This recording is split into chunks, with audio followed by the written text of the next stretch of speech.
Bonjour à tous et à toutes, bienvenue dans cette vidéo qui va vous expliquer comment va se dérouler l'évaluation du premier trimestre de la matière d'espagnol. Vous allez donc devoir présenter votre journée à l'oral et vous allez faire également un exercice d'expression écrite.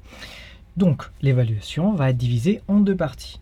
La première partie va être concentrée sur l'exercice d'expression écrite. C'est un exercice que nous avons fait depuis le début de l'année. Vous avez jusqu'à présent travaillé en groupe. Cette fois-ci, vous allez travailler de manière individuelle. Vous allez donc travailler individuellement. Vous allez recevoir 4 mots ou expressions en espagnol. Vous allez devoir créer 2 phrases en espagnol et vous devez utiliser tous les 2 mots ou expressions par phrase. Vous aurez un total de 20 minutes pour faire cet exercice.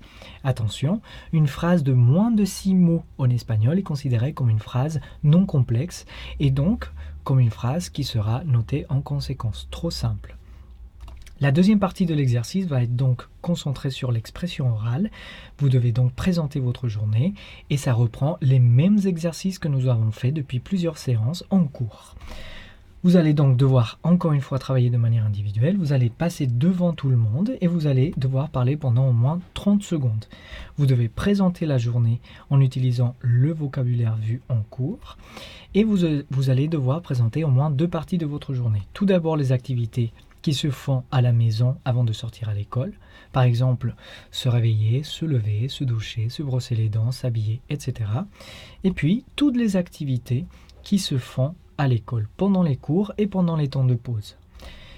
Vous avez beaucoup d'éléments qui sont déjà disponibles sur École Directe. À chaque séance, je vous ai laissé toutes les présentations avec les vocabulaires et les exercices que nous avons faits. Ici, je vous présente les verbes à l'infinitif d'une journée qui est organisée, comme nous l'avons fait en cours déjà. Sauf que là, vous devrez donc conjuguer ces verbes pour pouvoir les utiliser à l'oral. Vous avez une transcription de l'enregistrement sonore que nous avons utilisé pour faire des exercices de compréhension à l'oral. C'est une fille qui présente une partie de sa journée et donc vous avez les verbes conjugués et également des expressions utilisées par la fille que vous pouvez également utiliser. Vous avez aussi les questions et les expressions que nous avons vues en cours pour vous aider à préparer cet exercice. Ici, vous avez des expressions liées aux activités que vous pouvez faire chez vous avant de partir en cours le matin.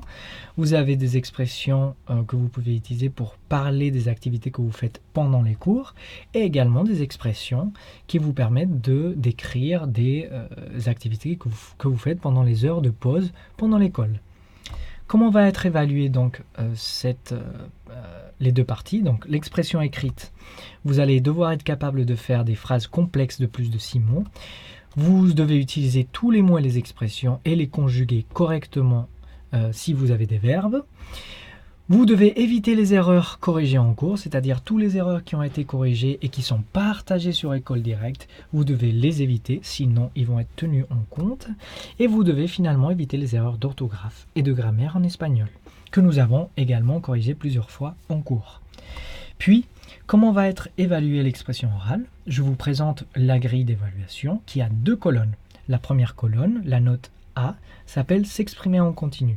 Elle va me permettre de vous montrer qu'est-ce que je vais évaluer pendant que vous parlez de manière continue sans interruption. Et puis la colonne B, ou la deuxième colonne, qui s'appelle intelligibilité, recevabilité linguistique, va me permettre de savoir à quel point vous faites comprendre par une personne qui vous écoute parler en espagnol. Vous avez 3 degrés à chaque fois qui vous permettent de vous classifier. Si vous êtes dans le degré 1, vous avez un usage de la langue à peine compréhensible. Donc par exemple, vous êtes à peine capable de produire des énoncés très courts, stéréotypés, ponctués de pauses et de faux démarrages, pour ce qui concerne la colonne A.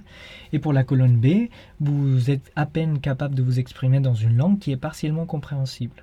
Et donc, vous avez à chaque fois une note qui correspond à chaque degré.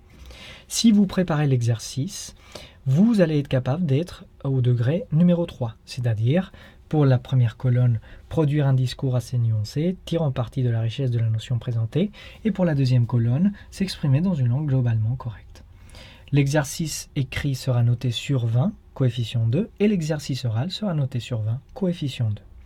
J'espère que cette vidéo vous permet d'avoir des éléments pour bien préparer l'évaluation Et sachez que vous avez également beaucoup d'autres éléments sur École Directe qui vont vous permettre de bien apprendre à présenter votre journée et à utiliser le vocabulaire en espagnol. Je vous souhaite un très bon week-end et j'espère que cette vidéo soit utile.